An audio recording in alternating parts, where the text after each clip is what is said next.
नमस्कार दोस्तों, मैं तुषार भारती आप लोगों का स्वागत करता हूं हमारे चैनल पाई में। इस प्रोबेबिलिटी की लेक्चर सीरीज में आपका स्वागत है and this is lecture 3 which is completely based on class 10th।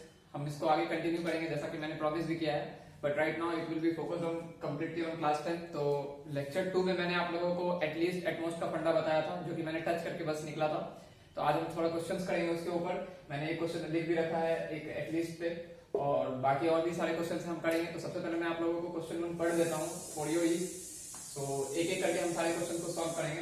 तो let's begin. A die is thrown once. What is the probability of getting prime number? So I will repeat it once.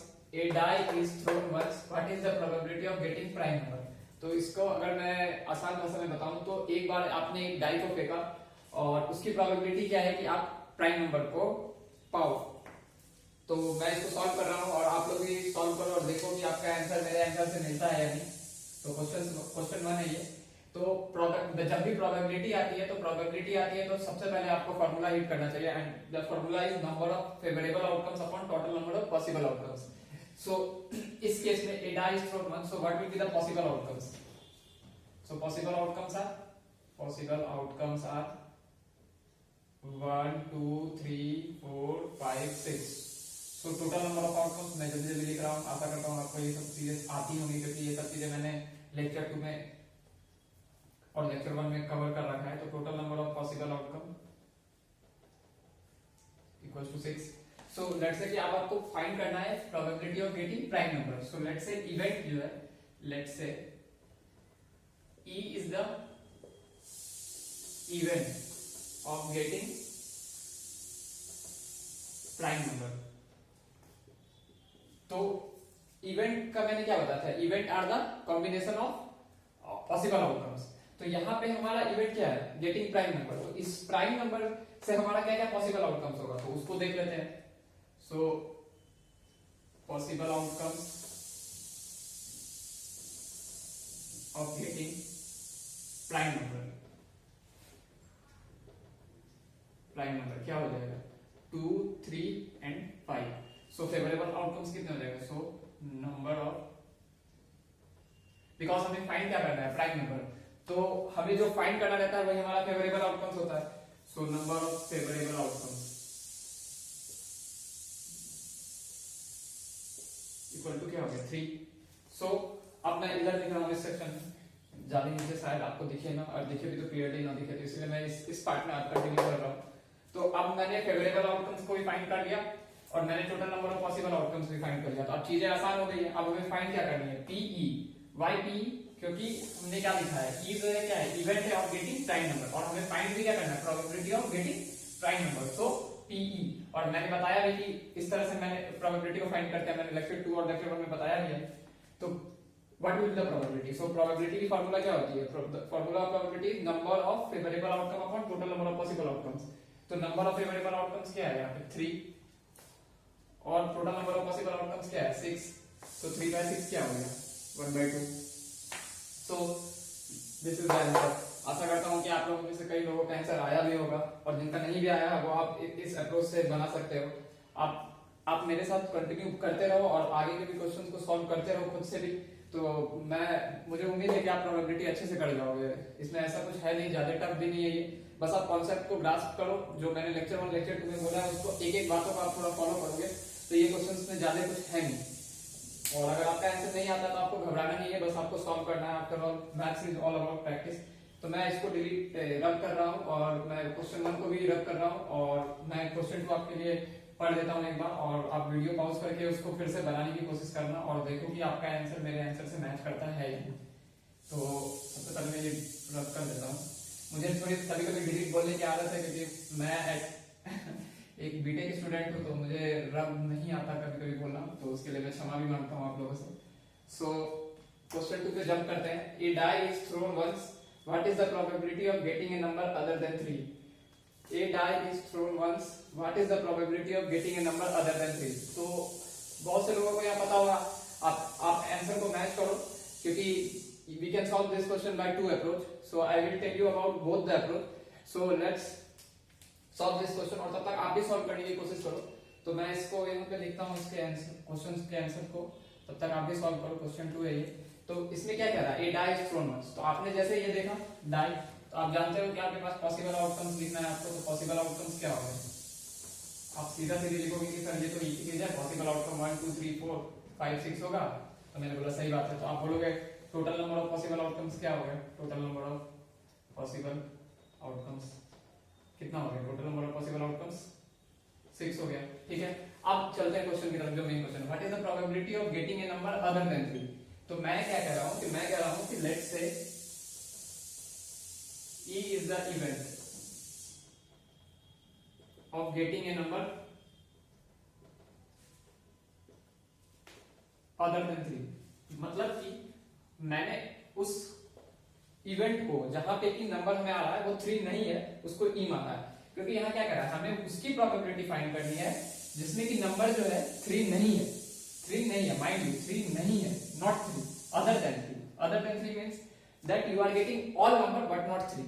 तो वो वैसे event का possible outcome क्या होगा, तो यहाँ favourable outcomes क्या हो जाएगा, फेवरेबल आउटकम्स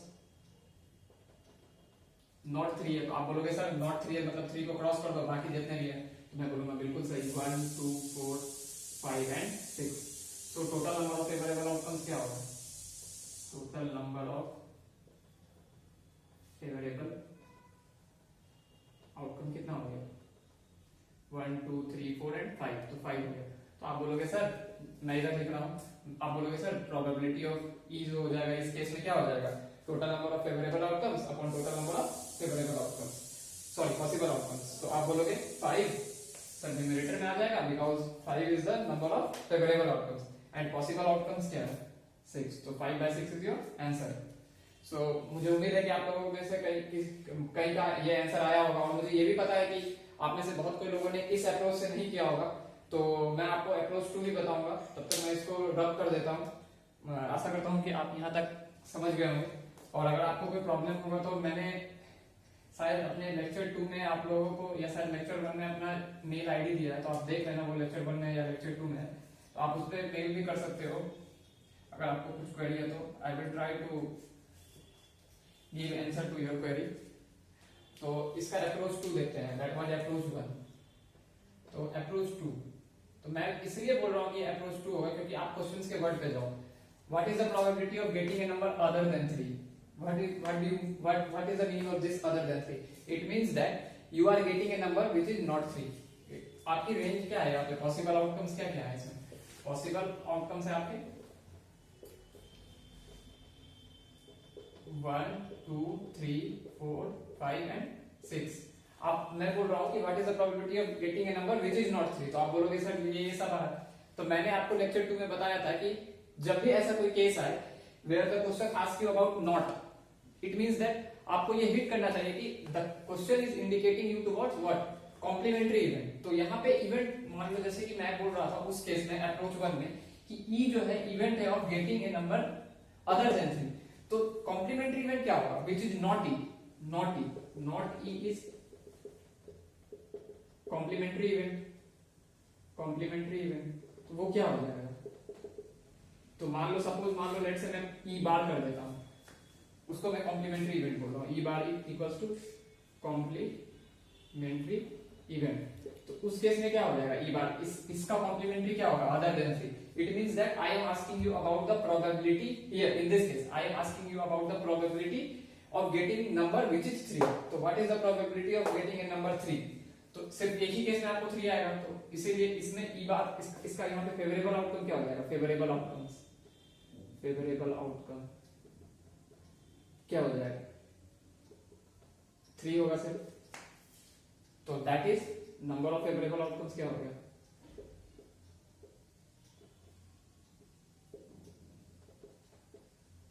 1 हो गया।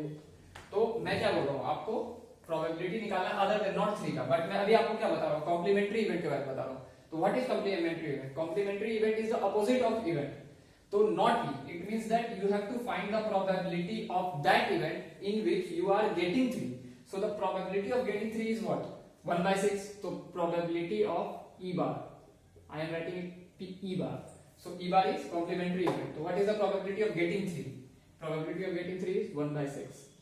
So I have told you in my lecture 2 class that if you have to find the probability of E, because ultimately you have to find the probability of getting a number other than 3. But what I am finding out here, that what is the probability of getting 3, but you have to find what is the probability of getting a number other than 3. तो इसमें आप क्या करोगे, PE का मैंने formula बताया था, PE is 1 minus of PE bar. It means that आप किसी भी इवेंट का अगर प्रोबेबिलिटी है उसको फाइंड करना चाहते हो, तो आप 1 में सब्ट्रैक्ट करोगे किसके, उसके कॉम्प्लीमेंट्री इवेंट के प्रोबेबिलिटी को. कॉम्प्लीमेंट्री इवेंट की प्रोबेबिलिटी क्या है, 1/6. तो 1 minus 1/6 is 5/6. आप बोलोगे कि सर ये अप्रोच तो थोड़ा सा टेढ़ा सा लग रहा है, it is little bit of tricky also. I agree that it is little bit of tricky, but अगर आप इसको अच्छे से फॉलो करोगे तो this case is little bit, what do you I mean to say that ये बहुत छोटा है, this is so much small questions. But अगर जब आप आगे के क्लास में जाओगे, 11th क्लास में 12th या जेईई की प्रिपेयर करोगे, तो वहां पे आपको ये कॉम्प्लीमेंट्री वाली चीज बहुत ही इजी पड़ती है. उसमें आप इतना पॉसिबल आउटकम्स खोज के फेवरेबल आउटकम्स करने से अच्छा है कि आप सीधा सीधी 1 minus of PE बार करोगे, तो वहां पे आपको ये बेनिफिशियरी होगा. तो इसीलिए आप इसको भी ध्यान में रखो, और अगर नहीं समझ में आता है तो आप 2-3 बार देखो इसको, जरूर आपको समझ में आएगा. मुझे उम्मीद है कि आपको ये चीज समझ में आएगी. तो ये क्वेश्चन भी आपका हो गया. तो मैं तीसरे क्वेश्चन की तरफ चलता हूँ. तो तीसरे क्वेश्चन को मैं पढ़ देता हूँ और उसके बाद मैं इसको रब करूंगा और आप तब तक तीसरे क्वेश्चन को बनाने का कोशिश करना. तो 2 coins are tossed simultaneously. What is the probability of getting at least, जो कि मैंने आपको बोला भी था, at least 1 hit. तो मैं इसको अगर हिंदी में बताऊं, if I have to translate it into Hindi, तो इसमें क्या हुआ कि आपने 2 कॉइन लिए, उसको आपने साइमल्टेनियसली टॉस किया. तो मैंने आपको 2 कॉइन का लेक्चर 1 और लेक्चर 2 में बताया भी था. एक आपको एक फीलिंग्स देने के लिए मैंने बताया था कि क्या पॉसिबल आउटकम्स होते हैं, उसके बारे में मैंने ड्रॉ भी किया था. तो आपको बताना है कि एटलीस्ट मतलब कम से कम एक हेड तो आ ही नहीं आए, उसकी प्रोबेबिलिटी क्या है. तो मैंने आपको लेक्चर 2 में बताया भी था कि एटलीस्ट का केस में होता है कि मतलब कम से कम, मतलब कि कम से कम 6 आए, मतलब 6 से ज्यादा, 6 तो आए नहीं, 6 7 8 9 ऐसा करके मैंने बताया था कि कम से कम मतलब ग्रेटर देन, और ऐसा आपको याद भी होगा. तो मैं अभी आऊंगा, तब तक आप इसको सॉल्व करो और मैं इसको तब तक रब करता हूं और इस क्वेश्चन को भी रब करता हूं.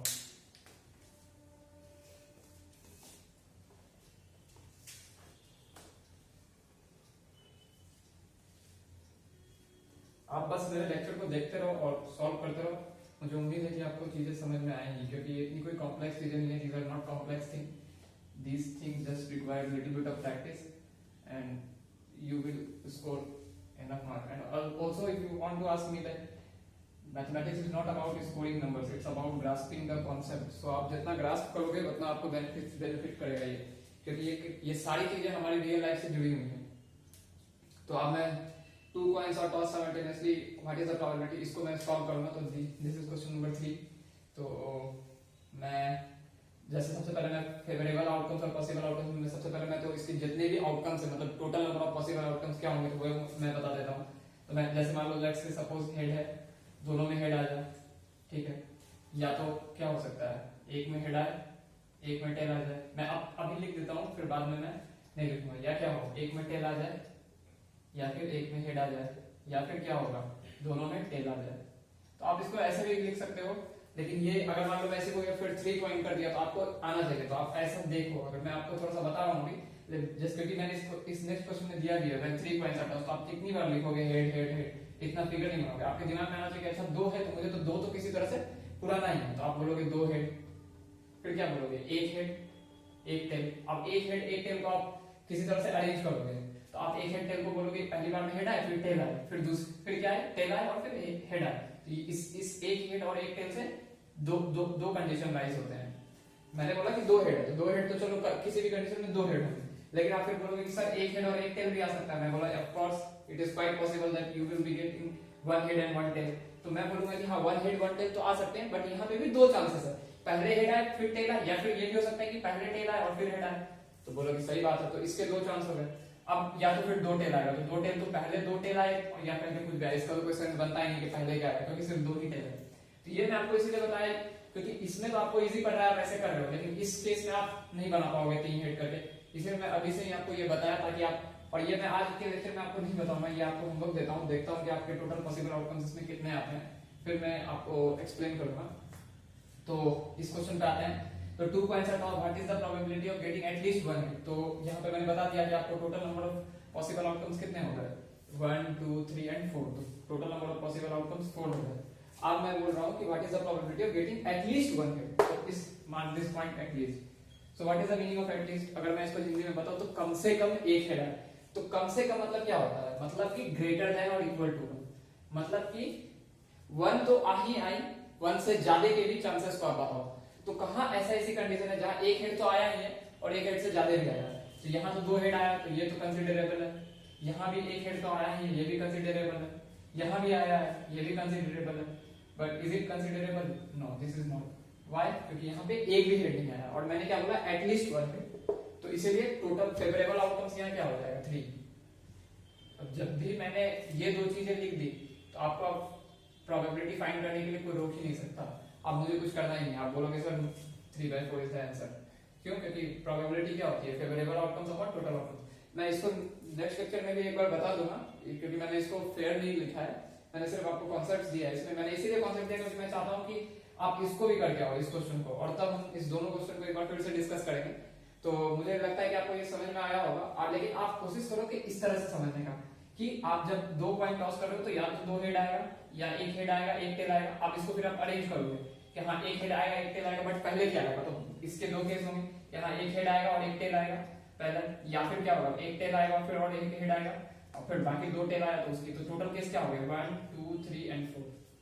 तो मुझे उम्मीद है कि आपको ये समझ में आया हो। तो जहां आपने पॉसिबल आउटकम्स और फेवरेबल आउटकम्स निकाल दिया तो आपके क्वेश्चंस में कुछ रह नहीं जाता है, नथिंग इज लेफ्ट देयर। तो what is the probability of getting at least? तो इसी तरह से एक एटमोस्ट भी होता है, वो मैं आगे के लेक्चर में आपको बताऊंगा। तो एट लीस्ट का मतलब क्या होता है, ग्रेटर देन और इक्वल टू।